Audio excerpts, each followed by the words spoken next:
Good morning, everybody. So we're back on James's absolutely beautiful Delta 88. I love this thing. I really, really do. I'm sorry, Delta 88 Royale.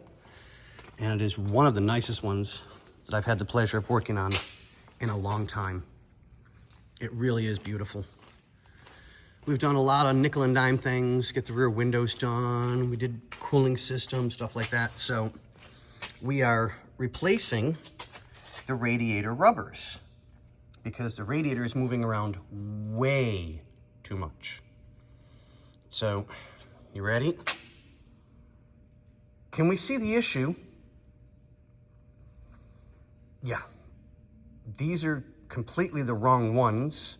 Whenever they got put in, I don't know, but from the appearance, it was a long time ago. So we have all new ones to put in, uppers and lowers. And I'll start getting everything back together again for the radiator, get the transmission lines hooked up, and stuff like that, so it'll be all taken care of. But on that note, ladies and gentlemen, boys and girls,